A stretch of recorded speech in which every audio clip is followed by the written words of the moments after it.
manufacturing, technology, hot topics, and a little bit of tomfoolery.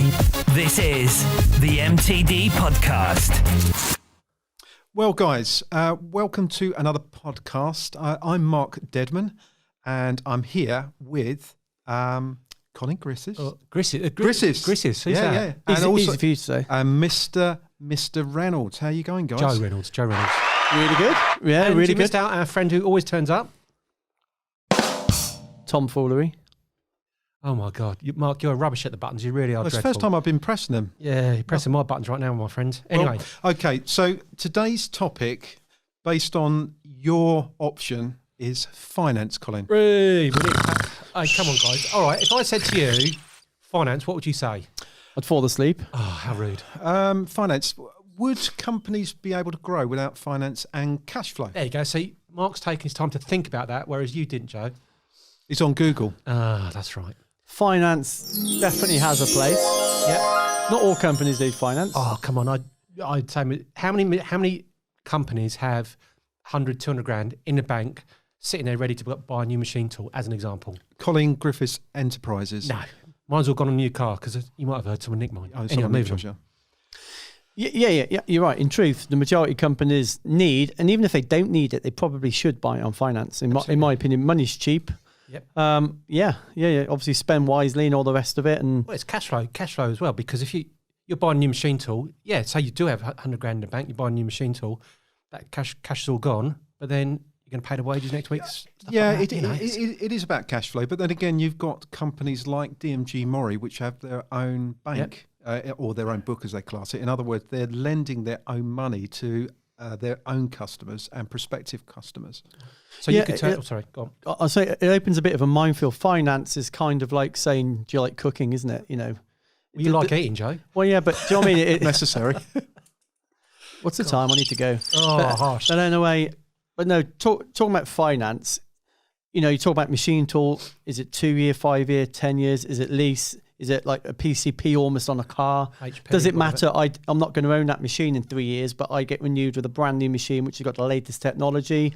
Or do I want to own it at the end of that term? It opens a I think one thing you said there about minefield. Well, cat field if you want to. If you want to blow your cats up. I suppose you're asking the question, but you're probably the most knowledgeable, bearing in mind your past career was with NatWest. What was you doing at NatWest? I was just a telemate. He was the guy.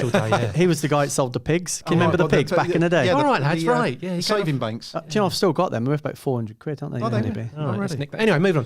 Finance. Yeah. So, would you, as an engineering company, know your bank manager?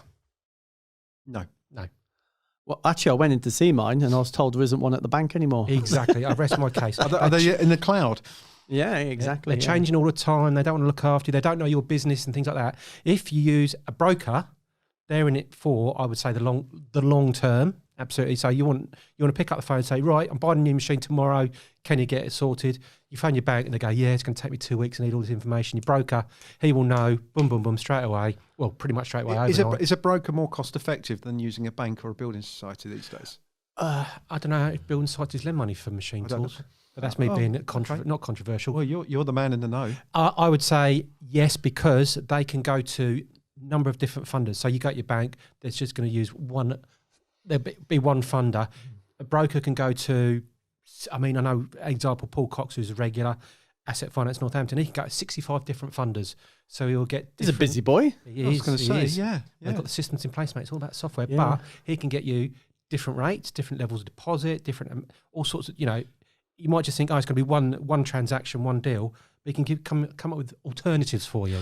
Well, I'm not a finance king. In fact, I know nothing about finance. Can you lend me a tenner then? But to me, there's one big thing that often doesn't get talked about, and that's if your money and debt is in the same place, you're very liable. No, not very liable. You're very... Vulnerable. Thank you. You're very vulnerable. If you get a phone call from this bank manager you've never met saying, I need to recall your overdraft, I'm not keen on your business, for whatever reason, it does happen. Yep.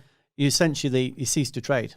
Whereas if your money or your overdraft is in one and your debt is in another company, You can look at refinancing to raise cash to pay off the bank overdraft, and you become less vulnerable, don't you? Yep. Whereas if your cash and debt is in the same place, you're one phone call away from not having a business, probably. But also, if you've got all your debt in one place with one bank, they might say, well, we're not prepared to take that level of risk with your business. Whereas if you you don't want to overcommit, obviously, but if you go to 3 or 4 different funders, then you get more money. I know I'm talking about DMG Mori, and the reason I am is because one, they're the only machine tool company that I know have their own book. And two, it's your client. It is my client, but and Steve Finn standing behind you. But from the point of view of actually talking about a case study, there's a company down in the southwest called MCNC. Okay, Lee Howarth and Mark, isn't it, from memory? That's right. Yeah, they've got some fantastic machines down there, and very, very different machines. And there's no way that they could actually sort of take that investment on without the actual financial help. I think they have around about £2 million worth of equipment from DMG Mori, and would have someone like an independent take that risk? That's a biggie, isn't it? That's a biggie, but. I don't know. The honest answer is I don't know. But again, that comes down to your finance provider, albeit I would suggest a broker who will know your business and be able to go to all the different funders. Yeah. And all different funders, DMG Mori included, have different appetites of risk. So they might say, yeah, we're comfortable with A, the strength of business, B, the quality of the machine, because they might lend more against a DMG Mori. Other machines are available. But they've also said that the process of actually not giving spreadsheet after spreadsheet of forecast to forecast, which you can't control in this day and age in manufacturing, can you? It's very difficult. Yeah. That's the process, and that's why they wanted the machines and they had the right finance package. I guess sorry, Colin. I guess the advantage using DMG Mori to buy a DMG Mori, I don't know how that model works, but I'm presuming they can build in their margin, can't they? So say that you've got £50,000 margin on a machine. So, when you put that machine in, it loses a bit of value, but you've got less. Risk offset. Risk offset. So if that machine comes back 12 months later, they can sell that as a second-hand machine, Absolutely. Can't they? But in the used market, it won't be worth as much. They've got control of that market as well, though. So if they take that machine back, they can then resell it. Whereas if it goes out to, I don't know, an auction house. Well, my philosophy, if I was putting an engineering company a brand new engineering company to the marketplace, cash is king. So if you can borrow money. And actually, you look at the increase of cars, the way they've actually bought, which is normally leased. There's more increasingly leased sort of company cars or personal cars now than there ever has been. Why own a machine tool? That's the big one for me. That is the number one. If I was an engineer and I pretty much know what I would buy and what software I would buy, the one thing I don't know if I would lease and give it back in 3 years and get a brand new one. Or would I, which brings the payments down, makes it more cost effective considerably, or do I want to pay a lot more and own it at the end? Because I've got a car outside which I'll be a fool to buy. I'll be an absolute mug to buy. Well, it's awful. No one likes it, Joe. No, I'd be better off putting it into Facebook, into property, whatever. But I can afford to pay. Still, lend me a tenner then. I can afford to, but I can pay for it monthly. Different type of asset, you see. So a machine tool is going to be same good. Argument, Colin. Same argument. We're not going to have a dust up like last time, Joe. Machine tool, good for 10, 15, 20 years. Your car, I've seen you drive. You're probably lucky to get it going 3 years. Then you want to change it and just keep changing it. Machine tool, you want that in the machine shop. All right, you have it paid off after 5 years, but then you go and invest in another one. Keep that, like the blast from the past. You see some of these machines going for 30, 40 years. You still want them in background. Well, I saw a quotation for a mid-range. I won't mention it. Been on Google again. No. A mid-range. A friend of mine's looking at buying one, a mid-range turning centre. I won't mention the brand. Mid-range turning centre with milling, not Y-axis, milling.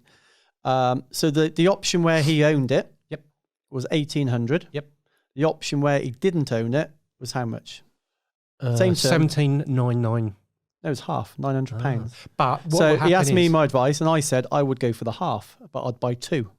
That was my advice, because you can make the money you can make on that second spindle far outweighs the money you're going to make owning that only machine. If you got all the work for it though, Joe. Yep. Well, but we're looking at positives today, Mark, not negatives. We'd all have to go in, wouldn't we, if we didn't? But you say that after say 3 or 5 years, that's leased. There'll still be finance outstanding, and then they'll have to take an option and refinance. I don't know. That's it. Now you just get a new one, won't you? New one, quicker rapids, become more efficient. Yeah. There's arguments to and from. Me, I would rather. I disagree with you, Gary. We're going to have a bit of a. If you think about big companies like BCW manufacturing up in the north, I mean, they have grown absolutely hugely over the last few years. And I think 50 million turnover, and they aiming well, for 70 or something like that. Yeah, they're aiming for 70. So therefore, where do you get that finance from? A very happy bank manager. Yeah, exactly. But they've got a fantastic business model, and they've actually,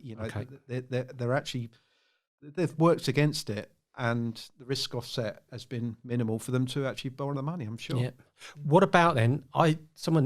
Again, we'll mention Paul Cox from Asset Finance Northampton. He came up with a great one, which... Is he employing you yet? No, he's not. He's just paying me, though. Okay. That's the same thing, though, isn't it? You go to your bank or you go to your funder, you say, right, I want some finance for this machine, be it HP or lease. I'm not going to fall out with you again, Reynolds, by the way. But... They're not looking at each other, by the way. It's because he knows I'm right. Oh, yeah, right. Carry on. Moving on. Credit lines. So if you've got a decent funder and the business is strong enough, you could say, right, I'm buying this machine tool for 100 grand. The person who sorts out your finance goes, well, actually, we'll get that facility in place for you, but we'll put another 400 grand in the background. So next time you go to an exhibition, you can say, I want that machine. I want to negotiate on it. Well, you've got to get your finance. I know. Got it. Is that typical is Joe Blogs an SME? Is that, I know it's big in America, funding lines. Over here, I don't think it's as popular or thought about as it should be. I think as a bank, in my days as a bank manager, I do apologise everybody for that. It would be Was par you a for manager? course. So it's basically it's basically guaranteed funding without going for the rigmarole of you've already done it. more. Yeah, the guy who's looking after your finance for you is good enough to know your business, got the background information. It's only a little bit of information generally. He'll put it in place if he's got half a brain, so you can go to that open house, to that exhibition.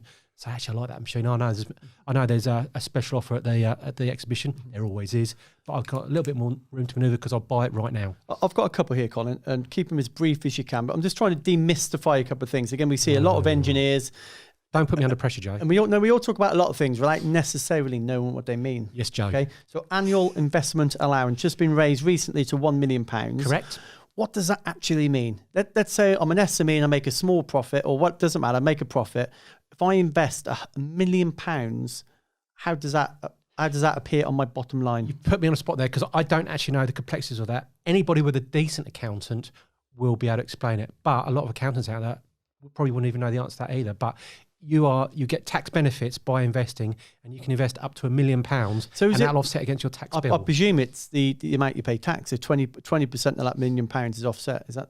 But that is. Yeah. I don't know. I don't know the actual intricacies of it, but basically it's tax effective for you to invest in your. Yeah, I know the MTA have done a lot of work on that. It was I think it was 250,000 up till fairly recently. And the MTA have been pushing Westminster. Yeah. They've actually done something right for a change, Westminster, and they've upped that. As per the MTA's request, to £1 million. But if you look at the way that accounting is done, from a sole trader, let's say, or limited company, they're basically very much on a balance to be PAYE, isn't it, or basically self-employed. And I wonder if that's the difference between companies, effectively, that are actually borrowing money or leasing. Yeah, another one. I don't want to punch you, but another one is... Well, you know who's going to win. If I'm leasing my car, if I'm leasing my machine, how much VAT do I pay? All of it. No, zero. You pay zero. So it just goes on your monthly. If I'm buying a machine, I pay my VAT up front. I don't pay any money to a machine lands, whereas I know you can defer payments on things. But anyway. But that comes down to having a decent accountant explaining. So it might be a lower cost initially in terms of your finance, but you might get less in your depreciation. Yeah. One final one for me. Okay. This is the other one. This is the other one I hear a lot. I've got my company. I'm making lots of parts. I've got all my machines. I can afford them. At the end of the month, no one's paying me. My average is 60 days, 90 days, 100 days, 120 days. So I've actually got a great company, but I can't prosper. I can't generate cash. So invoice discount, yes or no? Absolutely. Every week. Because these days, banks want security. They won't give you an overdraft because they've got no control over it. So you could have an overdraft of 100 grand and say, right, we'll give you that 100 grand today. You can go out and buy a new Ferrari tomorrow. Don't know what one for 100 grand. Invoice discounting. Second hand. Yeah. Oh, okay, that's fair enough. Yeah, I might look at that then. But invoice discounting will only be against your invoices, but as they have more control over that, the bank do, and you do as well, so you know exactly what's going on if you've got a decent accountant, they are more likely to give you increased facilities as your business grows. Right, guys. So guys, we need to wrap this up. Okay. Oh, okay, Mark. Give me one positive about borrowing money, Colin. You can invest for new machinery, which possibly, if you don't have the cash in the bank, so you can make yourself more efficient and prosper even more. Joe? As Colin said, same as that. I'm a fan of invoice discounting. You can build the margin in quite often, but the short answer is I can keep my money in my pocket and I can use the bank's money. Obviously, if things go wrong, interest rates go through the roof. HP leasing will be fixed generally. Yeah, exactly. Yeah. But as we sit here today, I would rather have 100 grand in a bank and borrow 90 of the banks, pay a small deposit. Obviously, now I'm going to pay more, but I've got security of a nest egg if I need it. Absolutely. And the interest is tax deductible. And just my view of this. Sorry, back to Mark. Sorry, just about, I am here. Yeah. If you, as an engineer, are looking to borrow money, I would always look at both options, 50-50. Do you lease or do you borrow against any capital equipment? That's my personal advice. Yeah. Would you agree with that? But I'd always go back to, you've got options. Bankers will give you options, but go to your accountant. They're the ones who will give you the right. It's a spreadsheet, isn't it? That number at the bottom. Well, talking about spreadsheets, it's the end of our episode 16 of our podcast, the MTD podcast about finance. Goodbye. Bonjour. What's that got to do with spreadsheets? Yeah, absolutely nothing whatsoever, Mark. Well, numbers. Okay, we need you to hit that button there, which is a massive fail button, I'm afraid, Mark. Is it this one? Yes, absolutely. Yeah. Oh, no, the cricket even. So anyway, moving on. Thank you very much, Mark. Thank Joe, you, Colin. and Tom, and Colin. I need a banana. I'm going to split.